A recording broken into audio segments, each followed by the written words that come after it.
In February 2016, on a routine trap, neuter, and return mission, cat rescuer Joni Nelson thought she'd found just another lonely stray prowling the streets of Boston.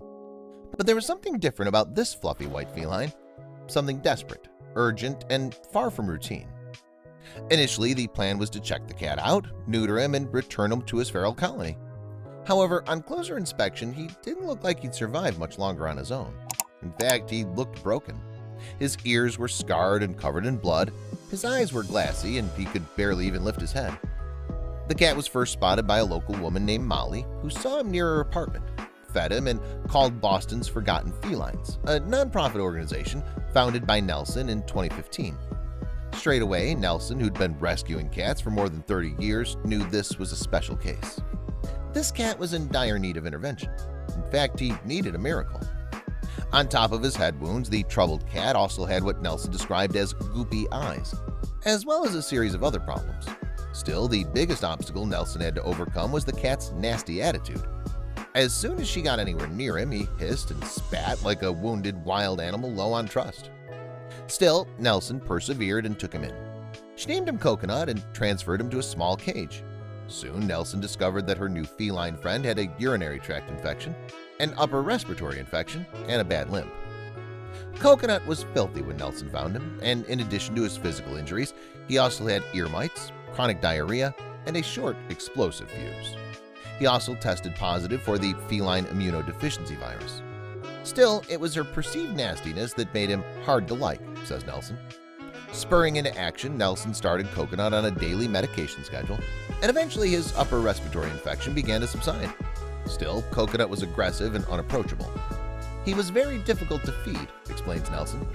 Sadly, Coconut still wouldn't look up when Nelson approached him, but he sure would lash out whenever she opened the cage. As a result, it was difficult for Nelson to clean Coconut's cage, as well as she struggled to really make a connection with him.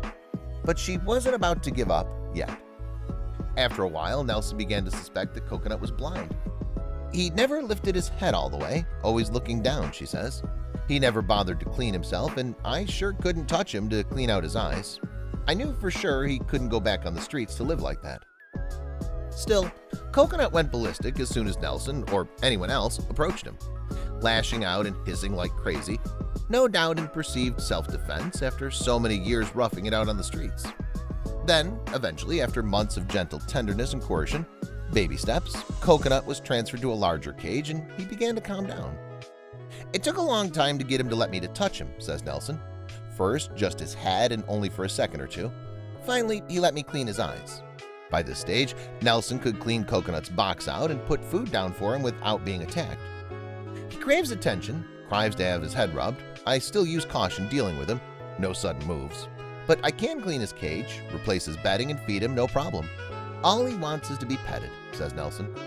However, when Coconut landed 2 very deep bites, Nelson realized he must be deaf as well and could probably just see shadows. No wonder he was so nasty, says Nelson. He was frightened, and no one knows the torture he went through living on the streets for so long in that condition. Amazingly, Nelson didn't hold a grudge. Many people told me to put him to sleep and that he was unadoptable, she says. I couldn't let him live his life in a cage, and I couldn't put him to sleep. Fortunately, just as it seemed like Nelson and Coconut had reached a standoff, a kind volunteer named Sherry DeLuca, who couldn't bear the thought of Coconut being put down either, stepped up and gave him a temporary new home. According to Nelson, it was tough going for DeLuca. Other people would have given up, but she did it. She has her battle scars to prove it, but she never gave up on him. Slowly, Coconut began to trust again, and his progress absolutely amazed DeLuca. After a few months, Coconut was taken in by a second temporary foster carer, Ashley Ward.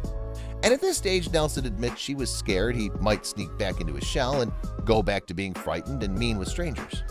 Luckily, after a night spent hiding under a bed at Ward's house, Coconut was ready to begin again. According to Nelson, Ward was very kind and understanding with him, and he loves the attention. He purrs up a storm when he's being loved, he sleeps with her and cuddles. Speaking to the website The Dodo, Ward said, "Coconut is really a sweetheart. Every time I walk into the room, he hobbles over to me to get pets. He'll curl up right next to your side and snuggle his head under your arm."